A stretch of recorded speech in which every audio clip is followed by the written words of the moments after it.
वंदे मातरम के 150 वर्ष पूरे हुए और तृतीय चरण में आप सबका और योग विभाग का ये परम सौभाग्य है कि इस कार्यक्रम में हमें प्रतिभाग करने हेतु शुरुआत हमसे की जा रही है।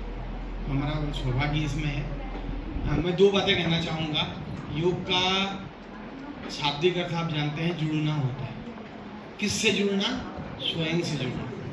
और वंदे मातरम का मतलब राष्ट्र से जुड़ना। ये एक प्रतियोगिता ही नहीं है, आपके व्यक्तिगत ज्ञान का मूल्यांकन नहीं कर रही है। इसको करने से कि आप कितना जानते हैं। इस कार्यक्रम में हमारा जो भाव है या जो राष्ट्रव्यापी जो ये कार्यक्रम हो रहा है कि राष्ट्र के प्रति हम जागरूक रहें, एक जिम्मेदार नागरिक बने और उन परिस्थितियों को और बलिदान की उस गाथा को जानें जो स्वतंत्रता हमें मिली और वंदे मातरम का उसमें क्या योगदान रहा हुआ है, आप सभी लोग जानते हैं। तो ये हमारा सौभाग्य है।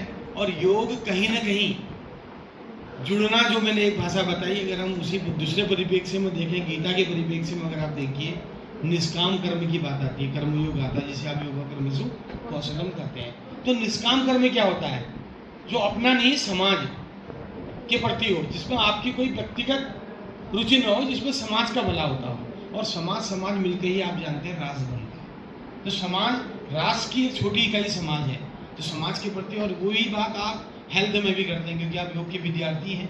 और स्वास्थ्य की अगर समग्र ताकि अगर हम बात करें तो उसमें सोशल हेल्थ भी एक पहलू है, जिसे WHO ने भी दिया और हजारों वर्ष पूर्व सुश्रुत ने भी उसमें बोला कि सम 200 समाग्नि चौ संधातु मूलम क्रियम प्रसन्ना इंद्रिय मनो स्वस्थिति मिलिए। तो होलिस्टिक अप्रोच यहाँ पर है, तो कहीं ना कहीं ये उससे हमें जोड़ती है। तो